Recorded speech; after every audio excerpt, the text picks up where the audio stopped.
So if I na go na that video before the bazi along nsi ka me another one. If I na kowa bụ na ndị be anya mara ife anyị na-afụ n'obodo a. Generally, let me use that word. For amaro ndị nọ na Jama ife anyị na-afụ n'obodo a. Why ji wee kwuba ife a bụ nwanne anyị nwoke gwa m kịta na kịta na ya na nwaanyị obodo ebigoro. Na before na ya na nwaanyị obodo ya ebiburo. Betini ali nakwara mana ọfabia fa na kịta na nwaanyị ya na nwaanyị obodo bizi now. Na ya na-echezi dị kịta ka ọ tụọ nke nwaanyị ime ka ọ mụọ nwa. Na-asị ya mba. Nya gaba na that side, nya kabarụ maka oye eje mama oye dute nwaanyị from by. Osimo mba because na ndị Nigeria disappoint gị. Reason why o send go ego. Odo bịara obodo atakọrọ ife obodo nye na. Bịara obodo atakọrọ ọ na-akwụ de send nwe ego. Na mgbe o ji wee bido send be ego safe ego send be bụ no less than maybe 2 years ago. Yes, 2 years ago. Ọ tara yi send ego send go no less than maybe 4 o send bụ 2 million naira.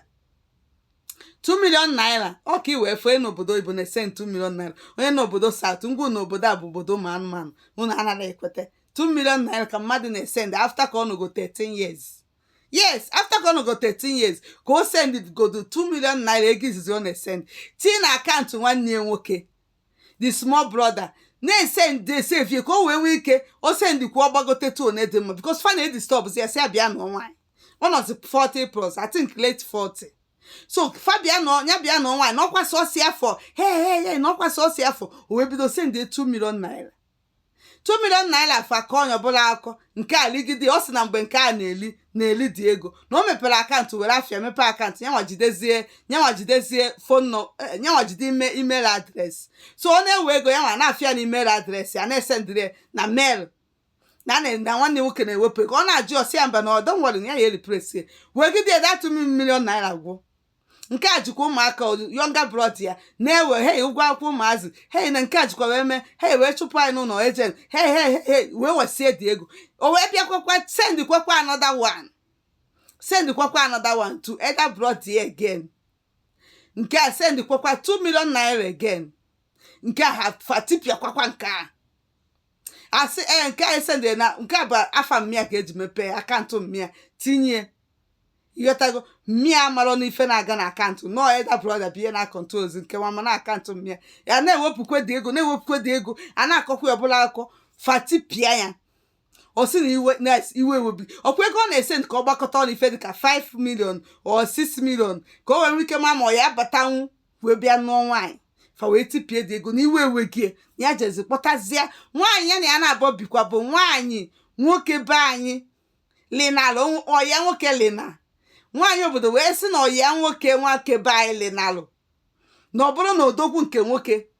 anara atụ ya ọnụ na ya achọghị ya wee sị na ya gbapụta nke a wee jeje buru ife fa na-emegheri ife na-asọ ntị oyi fa na-emegheri n'obodo a nyanwa jikwazịa burukwazie si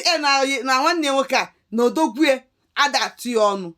na opeka na opere mpe na ihe nwada na ọda adị ya ka ọ na-eri anything o jekwuruzie nke a wee buruzie ọ mụkwara nwa awutu nwoke obodo kakụ nwa n'aka nke a wee jejeli na kpọlịa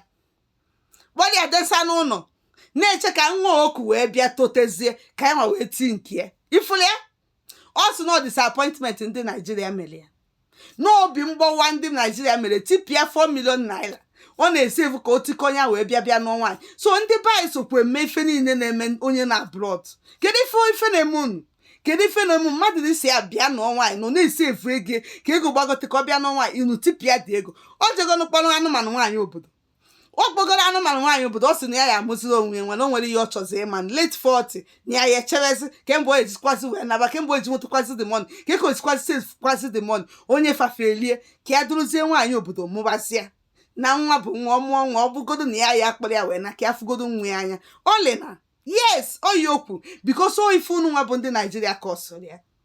ọ na-eche na ka nwata anụmanụ nwaanyị obodo ka wee bịa too ka o wee tizie nke ya so ọ bụla ya nazi ya bụ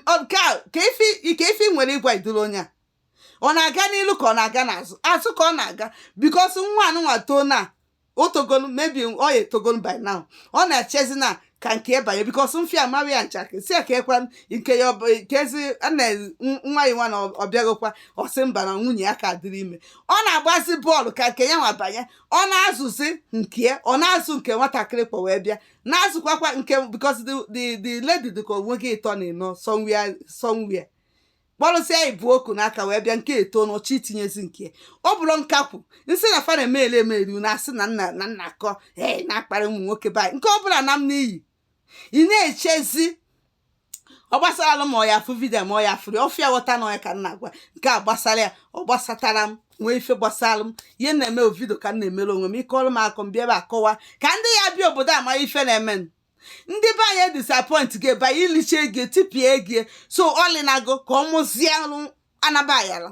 ọ sị na ya chọrọ ịma ya bụzi anabayala ma ya na-afụ nwa anya oledi ọfụbago nke nwaanyị obodo kpọwa ebe oledi akpọwa gị dati mgbe ọ na-apụrụ nwa ya so ka ọ mụzie nke n'ike agwụ gị na ndị Naijiria disappoint gị so nke ka ọ na-achọzi ịmụnụ ka ọ na-eche na aka nke banye ka ọ mụzie nke bọsọ ya mụkwakwa ya bụ nwa mma ya bịakwa bịa nọkwarụ bịa mee vidio chetara unu n'ọkwa onye a m gwara unu ọkwa ọgakata ọkwa oche na ọ na-aga bụ n'iru kịta azụ ka ọ na-agazi azụ nke dị egwu ọ na-agazi azụ nke dị egwu ibi fil mara ife na-eme kịta 50 years etipịa aba 60 mgbe o jide gị bụọ mụọ ịtọ ọ bụ na chi ejigo ifu gị ọ ife na-akọ ọsụchara ụfa ụfọdụ n'ime female like this obiga aka obichetezie nwaanyị obodo ka ọ lịnazi amụọla onwe ya nwa bikos ndị Naija disappoint gị ka ego ji oji nata Naija bịa nwaanyị ka ego ji oji si ka ọ kpọgote ebe a n'owe so ọfụgo onwe kịta ọfụgo onwe that na ndagwurugwu onye ọnwụ ebe ọ fụziri onwe nyacha aka wọrụ yes